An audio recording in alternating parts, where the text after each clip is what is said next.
So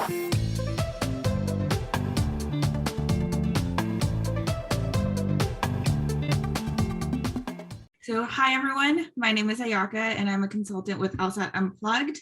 Thank you for joining us today on this YouTube video or podcast, whichever one you're listening or watching.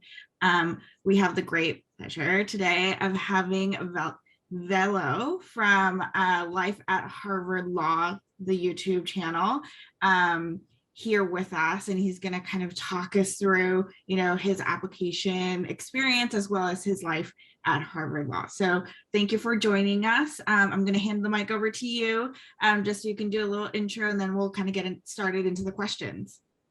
Hey everyone, yeah, thanks so much for tuning in. Like I said, my YouTube channel is Life at Harvard Law.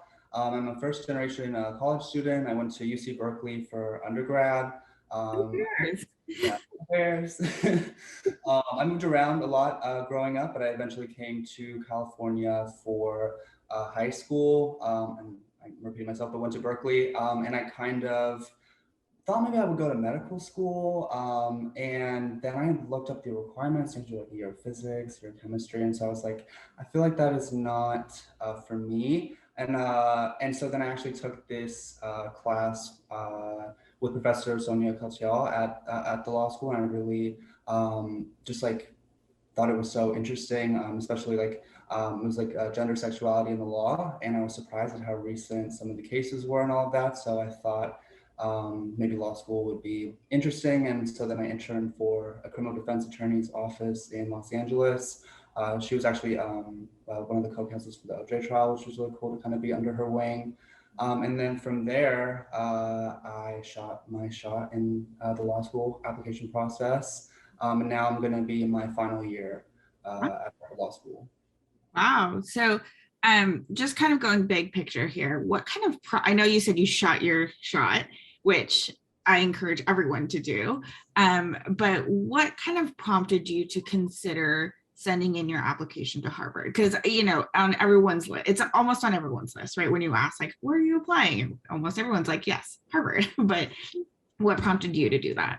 So I apply. Well, I honestly I always believe that if you you have a no if you don't even try. So it's always worth applying. Like I applied with no intention or like belief that I would like get in. But I was like, you know what, like why not at least try? And I think that just goes to show that you never know what happens, and you should really try to do that. But what initially really attracted me was the dual degree program, which I actually didn't end up doing. But there's like a program where if you do an extra 6 months, you get a JD degree and an LLM program. You do an exchange with the University of Oxford/Cambridge.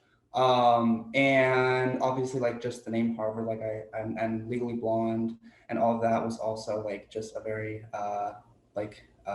motivator to apply. Just thought that would give me a lot of opportunities, and it really did, I think, over the last 3 years or 2 years. Yeah, 2 years. Right. Okay. And so once you've decided to kind of apply to Harvard, was there anything in particular that you had to do for the application, or was it just kind of, the law school application in general, that, it's not too many moving parts. There's a couple of things that you have to consider, but was it in general a pretty normal application experience for you?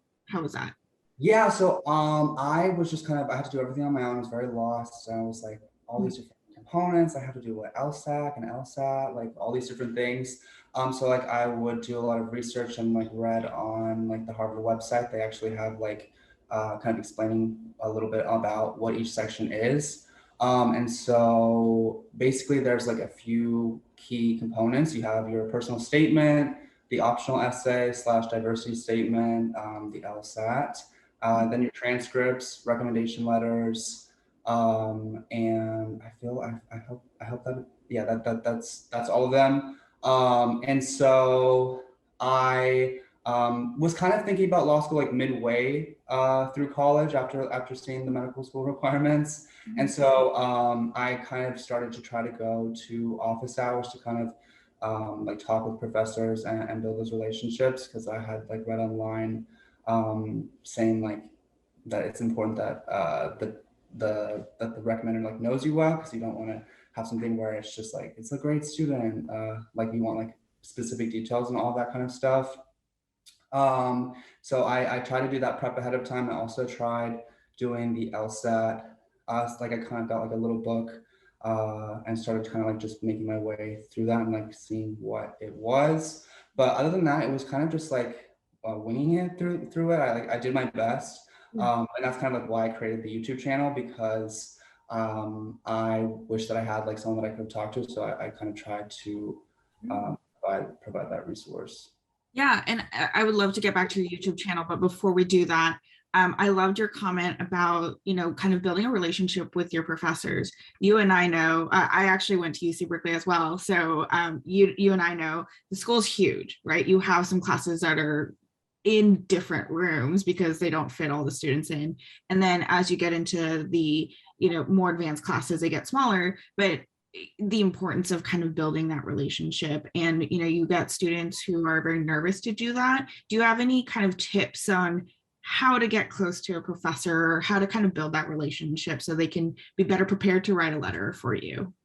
Yeah, so honestly, I was also very nervous and very timid, and I had like an experience where I ended up working at this bar over the summer. It's like a very complicated story, but basically, I was kind of forced to meet random people and forced to kind of like be out of my comfort zone. And then so going back to Berkeley, I kind of came in with a little bit more confidence. And I think my number one suggestion is just to kind of try to be friends, like ask them about their life, like ask questions that you would ask your friends. Like I feel like I think going in and trying to like impress the professor by like asking questions is not necessarily the way to go. Like I would ask questions like that you generally like had a question about the class, or like wanted to know something more about that. And so I think that also goes to like if you well, I think it's good practice just to go to all of your office hours, because you never know. Like you have nothing to lose by putting yourself out there. You only have something to gain.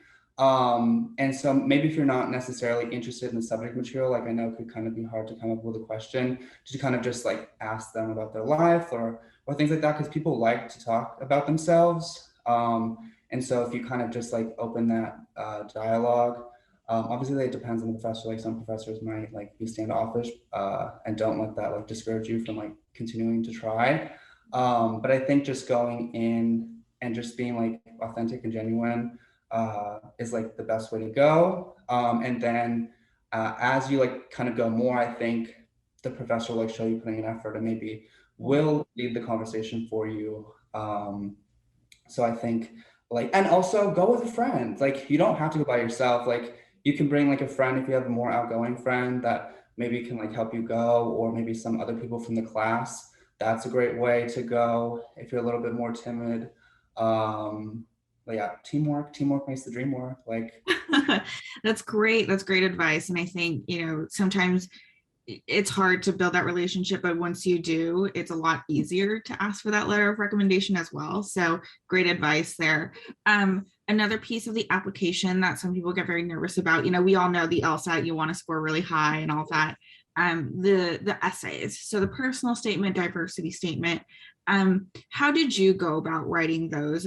We could start with a personal statement. How did you go about, finding a topic, what to write about?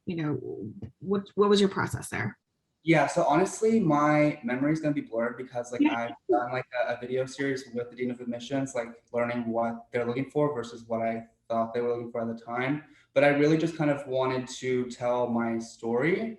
And I think the number one goal was like three. Do you want to answer like a few questions? So you want to tell them who you are and what kind of perspective you will offer. And so it's important to uh, like I know like your day-to-day life might seem boring. Like you might be like, oh, I'm from like Indiana, or oh, I'm from Boston, or oh, I'm just from California. But like you that is interesting for someone who's not from there, who hasn't been there. So kind of remove the idea that your life is not interesting, like throw that out the window, and kind of tell your story. So because they want to see like what unique perspective you'll offer to the campus. And so a lot of that is like growing up in a big city, growing up in a small city, like what kind of experiences that you faced. and going back to the experiences that you faced, I think it's important to show what you learned from your experiences. So like I had a lot of like crazy, unexpected things happen in my life, and I think um, I forget where I read it, but it's like it's not so, and I forget the exact quote, but it's like not, you don't want to just like throw all the bad things that happen to you on the thing. You want to show that what you gained out of that and like what you can offer based on that. So like if you built like a bigger sense of empathy, if you shows like that you are like can overcome obstacles and are resilient. Um, and so at the end of the day, it's a personal statement. So you just want them to know who you are. So I think it's really good to just start writing things down, memories, and maybe like just have like tons and tons of just write down memories, and then you can kind of stitch that together. Rather than going in and trying to like craft the perfect thing, just like make little write like a memory if you like do like an affinity group or like Yeah. something. So write all those down. And then from there, you want to explain the why law school part. So then relating your life experiences into what made your decision to go. So in mine, like I talked a little bit about that class that I took. And so kind of weaving that in. I would say that definitely like focus more on your kind of personal life, because that's going to be the more interesting part of the application. And then also like why law school is the next best step for you in your career. So I think like driving home that point will is like beneficial for a number of reasons. But one, it's like if you show like your experiences and why you want to be a law, I think the law schools will be like, oh, like I wonder what they will go on to do, or something like that. So I'm rambling at this point, but who you are and like what unique perspective you offer to campus, why you want to go to law school and kind of like what drove that, and why like what you want in the future. Yeah. Yeah. And then back to the diversity statement. Obviously, my stuff is like all kind of like Harvard geared, but the diversity statement is just another opportunity to talk about yourself. So definitely don't give up that opportunity, because you want to be able to tell them as much as possible. Also know that Harvard reads all of your application materials, like they're not going to skip anything. And so knowing that, like, don't repeat things that were in the personal statement. Use it as an opportunity to either go deeper into something that you talked about or something that they don't know about. And the word diversity, like it can be anything. It doesn't have to be like LGBT or like affinity group or like something like that. It's literally like what perspective you're going to offer to the campus. So it could be like if you're like associated with like a religious organization or like other things in your life that can kind of like maybe like add like a unique perspective to the campus and to like the legal profession, write about it. And so kind of like they kind of like work in unison. Like, so the personal statement, you want to hit home like the main points, and then the diversity statement is like another opportunity to talk about yourself. Yeah, and I love the point that you made that, Harvard admissions, they're reading your entire application. They're not going to skip a piece of writing that you've turned in, which is great to know, because then, you can give them a couple pieces of information about you without filling it all in your personal statement, right? Yeah, and that being said, they read your whole application. So the personal statement is, do not like be a recap of your resume. Like leave the each one's like kind of a thing of its own.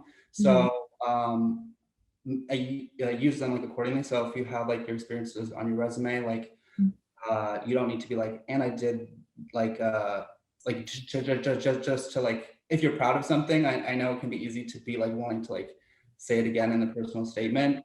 But if it's not really related to your central story, then do that. Same thing with like honors or things like that. I think it'll be on the resume or the transcript / resume. So also like keep those separate. Yeah. So you don't need to repeat it over and over and over again in your application. trust that admissions will read it once and they'll get it, they'll get the gist of what you're saying and all that. That's great advice. And something that, on LSAT Unplugged, the admissions workshops that we do, we talk about that all the time. Give little pieces of the pie, not the same piece over and over again. So great advice there. And I'm glad that, Harvard is looking at your whole application and reading every piece of it. I noticed on your YouTube channel, you did a video about the interview, Harvard Law interview. Can you talk a little bit about that? Not all law schools have an interview. So just give us a little bit of insight on what that is and, how we can better prep for it. Yeah, so Harvard, you can't get accepted without an interview. So everyone that is accepted had to do the interview. And so the interview is the next stage in the process. So kind of panning back to the personal statement and everything, you want to make it so that they want to meet you, because that's the next step of the process. And then the interview is just kind of like get to know you. And then like maybe if they had questions about your application, that'll be an opportunity for them to like kind of find those answers. Always be yourself.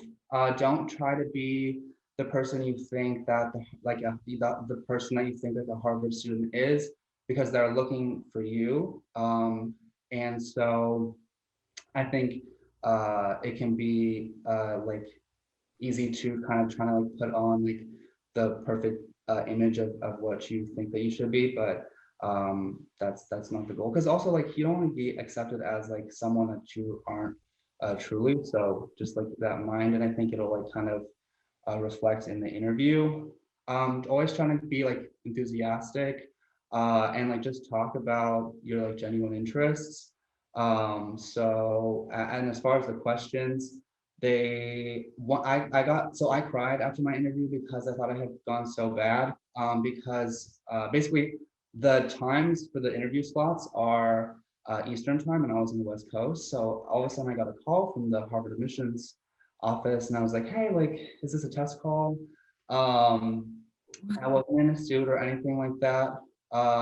And so I did that. And so I think from that experience, like I saw that it really is not like how you like dress or how or any of those things. Like you just want to do your best. As far as what to wear, look nice. You don't need to be in like a three-piece suit or anything like that, but you just want to show that you put effort into the interview.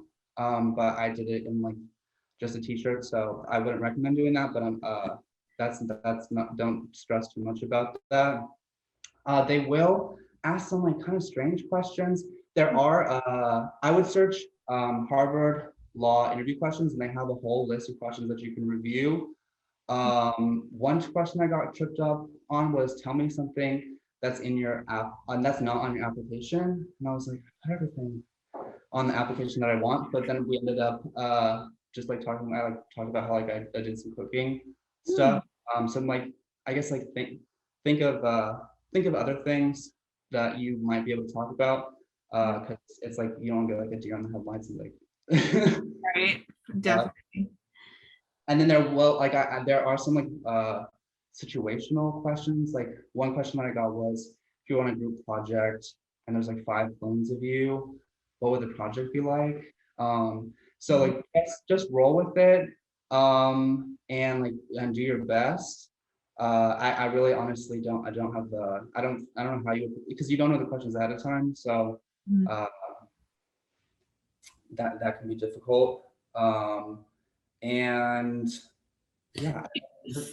Sorry to interrupt. Do you think it would be beneficial for students or applicants to do a little bit of interview prep, not necessarily kind of answering all the questions that they can, but kind of checking out their presence on camera? I know we're very comfortable on camera nowadays, but like, do you, is your lighting right? It doesn't have to be the perfect lighting, but are you in the right lighting, or is there anything offensive on your t-shirt, or stuff like that? Like, just so make sure like plain background, wear something like that you think is nice, like maybe like professional. Like if you have a suit, then that's great. Try to wear that, or like just like a nice top or blouse. And I definitely would run through questions with a friend, like just have them ask them to you, because it's very easy to be by yourself and practice it one way, and then as soon as you're up on like the stage or someone's asking you something, to like just kind of have it all fall away. So definitely practice with someone, maybe like a friend or a parent or something like that, and just try to make it a conversation. So don't try to like talk at the person or try to like get everything out, like and try and feel like you're trying to like just throw everything on the thing. It should just be a conversation between you. Oh, definitely. Okay, I should have said this at the beginning. Look up things about the school, because you want to stand out and show like why you want to go to this specific school. So for Harvard, maybe look up professors, clinics, or anything that you can mention to show that you did research. Because if they ask why Harvard, and you just kind of say what your interests are, like, oh, I would love to do like criminal things, like that answer could be literally be said by all the other applicants. So you want to make sure that you show that you put the effort to do the research ahead of time. So this is not supposed to be a plug, but the reason I started doing other videos on my YouTube channel was because, like, interviewing people, is because I didn't really know what a clinic was or all these things. It's really hard to figure that out based on just like reading the descriptions on the website. So I would maybe just like kind of research stuff like that.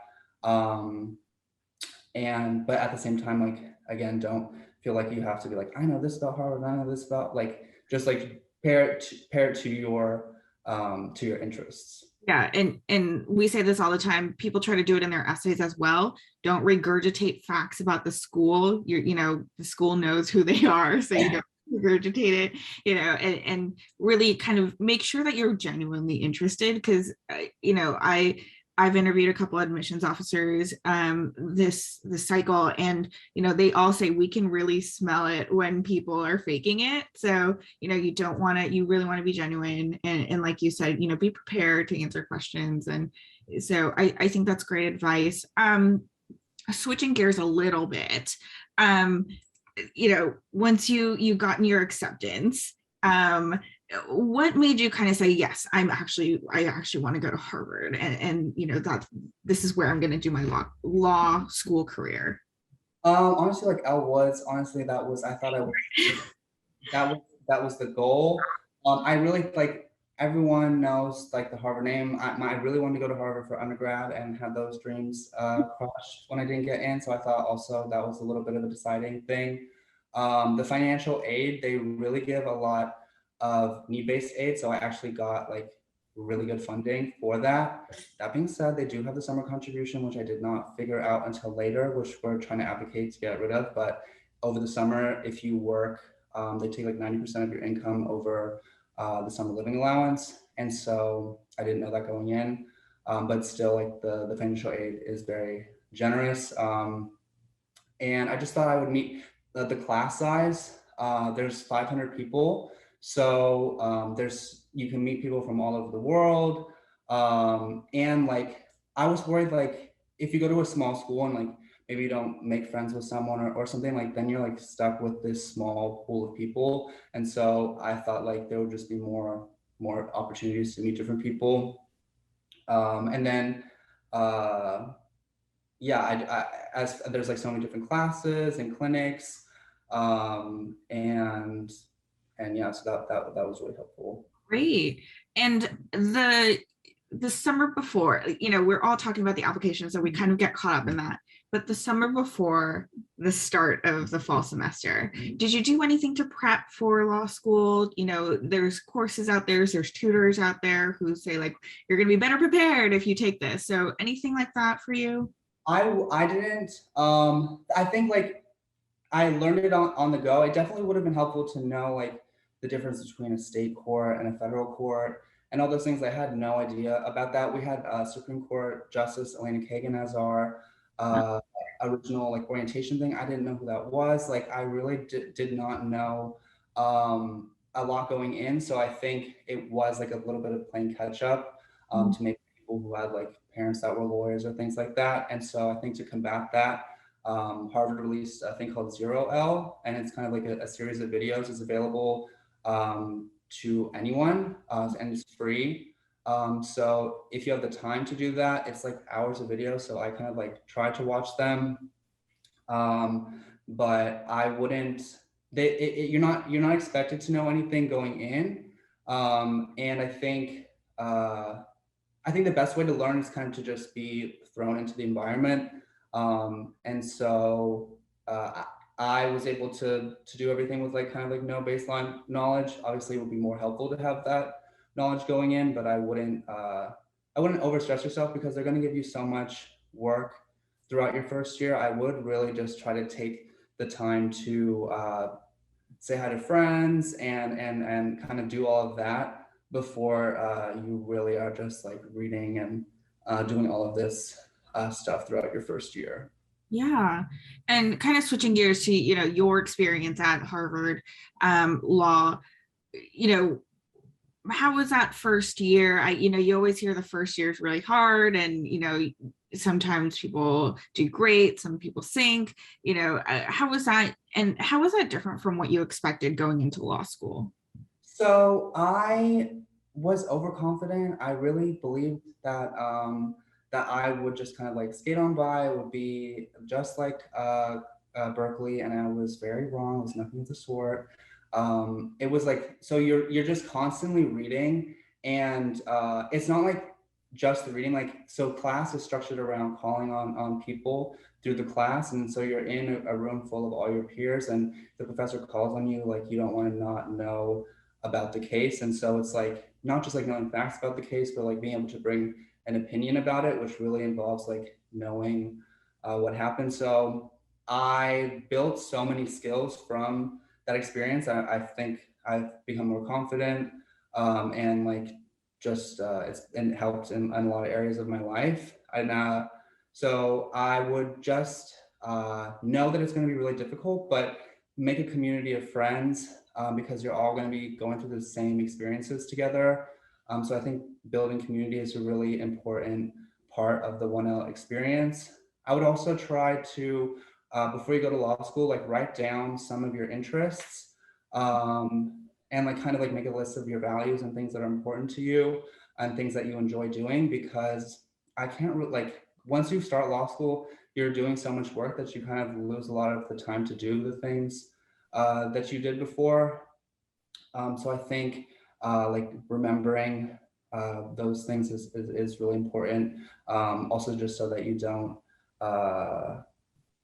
don't not lose who you are, but like still remember like the things that you like to do in your free time.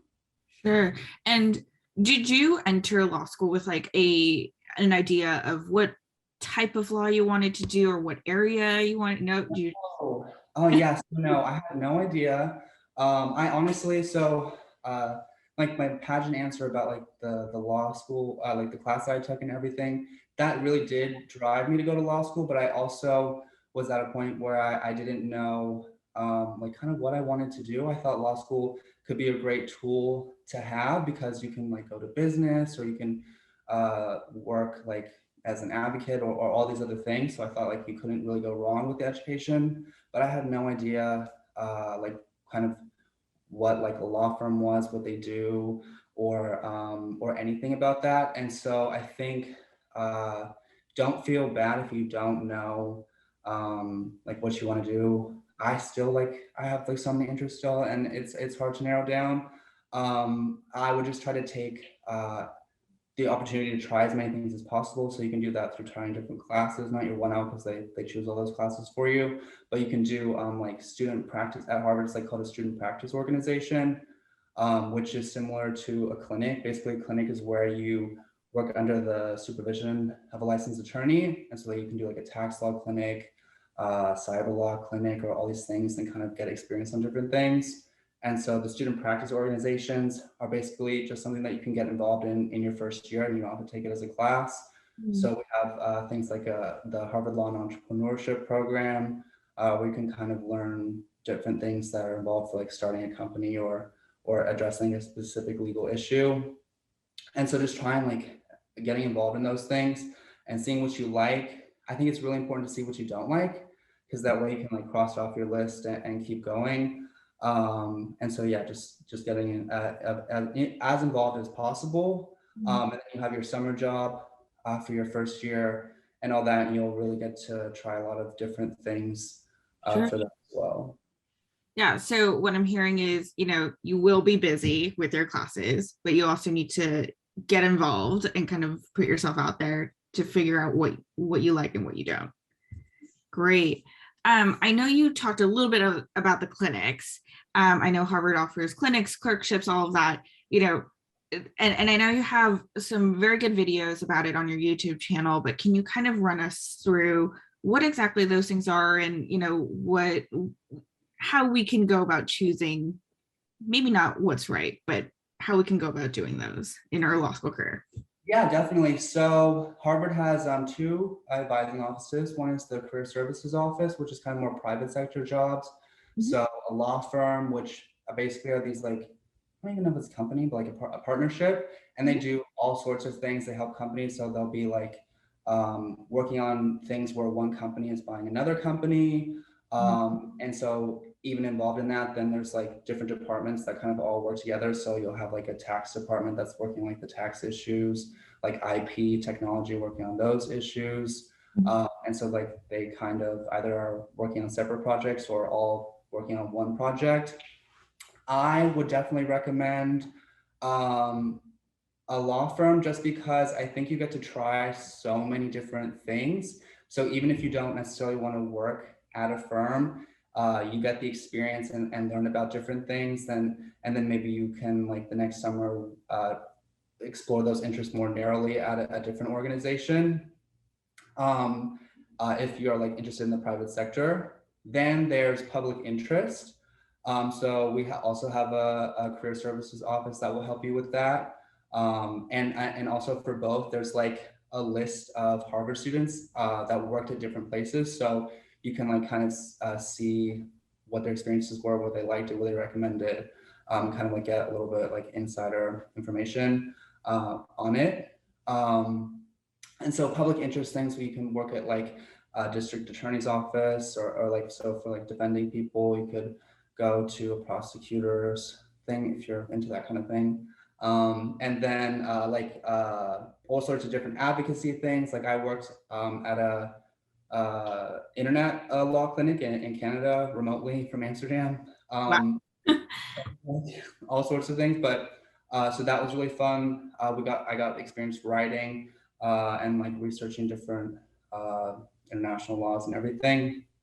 And so there's just like so many different things that you can do. I think meeting with advisors is really helpful and kind of doing your own research. Then there's a clerkship, which is typically like a after graduation job. That's basically where you're working for a judge. You can work for like a district court judge, which is the courts that are doing the first round of the cases.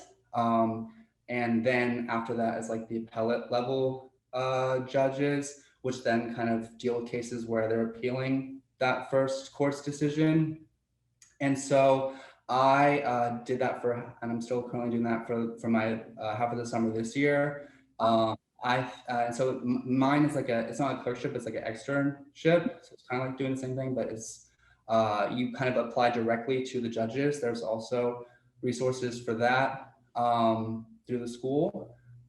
It's really great because you get to learn so much about like how the cases work, and there's like just so many like details about the law that like I think like being like actually the one kind of like assessing that was really helpful for me to learn how that all operates. So and then there's like just so many things. So also things at firms can be broken up into like corporate work, which is like transactional work, and then litigation work, which is like what you kind of like see on TV of like people arguing and doing cases. And so with litigation, there's like so many, like there's like a thing called like standard of review and all these other things. So you kind of like learn that with the judge, which was really helpful. Yeah, it sounds like there's opportunities abound in what you can do and, pursue your interests, which is amazing. You touch on this a little bit, but has COVID changed anything, for classes or, the opportunities that are available to you through the network that Harvard Law provides or has? Yeah, so honestly, I feel like very fortunate kind of that we had this experience a little bit because I'm a little bit more just like nervous in class to like speak. So by being behind like a screen, I think what I could, and like not having to like stand up and like or like talk in front of the whole class, I think it was really easier for me to talk in class and like hear the professor.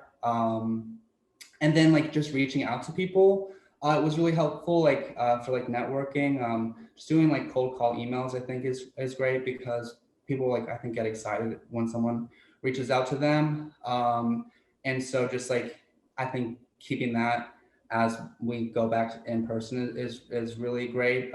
Just to, like meet people. And so basically Harvard has this thing that's like a amicus, and you can like reach out to past graduates, and so you can kind of meet people through there and just like have a conversation about what they do and kind of learn from that. And then sometimes they'll be like, oh, like I have a position open, or they can give you like advice for things. And so even if you're just looking on LinkedIn, like still you can just like reach out to people and do that as well. And I think like separate from the law school side of things, but showing that we can work remotely, I think was one positive thing that came out of this. I think especially like in the private sector, I think they can try to really like give you all this work and have these long hours.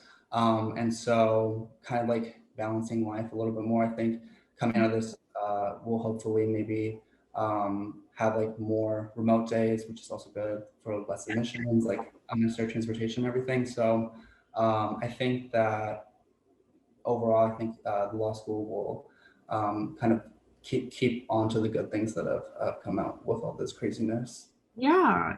And have you seen that happen? Like our classes, I'm hoping they're, there's some in person back, but are there remote stuff? Yeah, so we're back in person for now. I haven't had any of my classes yet, but I think when I first came to the law school, I think when people are nervous, maybe they can be a little bit more standoffish and things like that. But I think like being deprived of all this social interaction, like people are a little bit more inclined to meet each other. So I've noticed that people are just like more friendly and actually like and say hi, which is great. But also I think like maybe going in, I thought maybe Harvard would be a little bit more like cutthroat or things like that, but everyone is genuinely like really open and collaborative, especially like with school stuff. But I think even now that it's just even more open as far as like social aspects of things. That's great. And good things, or at least there's a silver lining coming out of the pandemic. If you could, I know you're, going into your third year of law school, and I know after that you have the bar exam, but if you could talk to yourself when you were applying, or when you were considering applying to Harvard, anything, like any advice that you would give yourself if you could go back in time? Yeah, so honestly, I would give myself this advice, but I think everything kind of works out because I was a little bit more hard on myself. So I wouldn't want to like take away that. But I think going back and just for anyone who is applying, like to know that if you don't get into Harvard, if you don't get into Ivy League, like I think Harvard makes a lot of opportunities, it like facilitates it a little bit more. Cause I think like when I went to Berkeley and applied for things, like I got asked like a lot more questions and things, but like when people like just see the Harvard name, I think that goes a long way, especially with all the connections that you build. But you don't need those connections to pursue your dreams. You don't need like a school to do that. If you get like a really good LSAT score, like financial aid package somewhere else, that is great. Like I think I wouldn't let like because at the end of the day, it is really up to chance. There are so many great applicants, and there's only so many spaces. And so just knowing that I got lots of no's in the application process, and so not taking that as a personal thing that like you did something wrong or that you weren't good enough, and that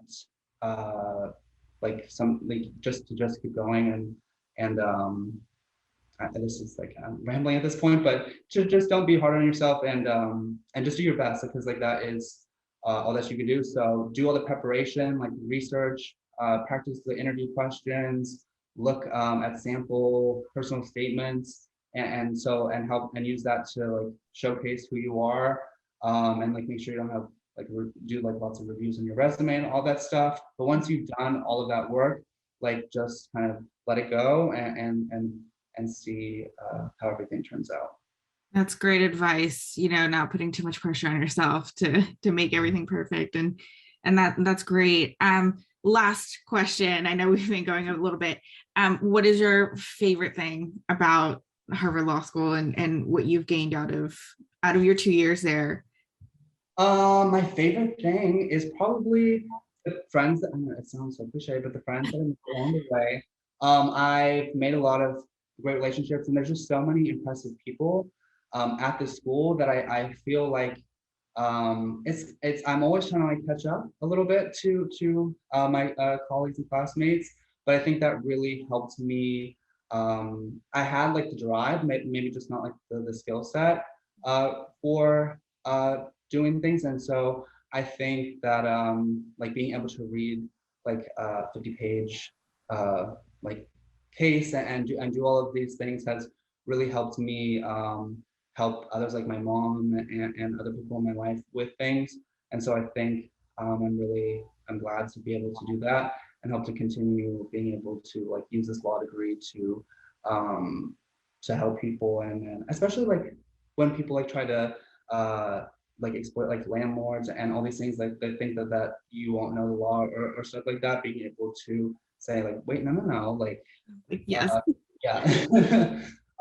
So yeah, just like the skills that you build and then the confidence that comes after with that. That's great. Well, thank you so much for talking with us. This was wonderful, and I've learned so much about, applying to Harvard as well as, life at Harvard. So I know your YouTube channel, Life at Harvard Law, check it out. It has really good videos on it. Can you remind us of your Instagram as well? So it's VELOVH. It's also in the description of the YouTube video. So if you have a question or if you're applying, you feel free to reach out on there and send any questions that you have. I'm always happy to help with that. And I wish the applications are opening soon. So I'm wishing everyone good luck. You got this. And yeah, just let them see you shine on all the application materials. All righty. Thank you so much. Thank you for your time. This was wonderful. Have a wonderful night. Thanks for tuning into the show. Please subscribe if you haven't done so already to be notified of new episodes as I release them. And feel free to reach out if you need anything at all as you move forward with your prep. I'm happy to help however I can. In the meantime, I'll wish you all the best and take care.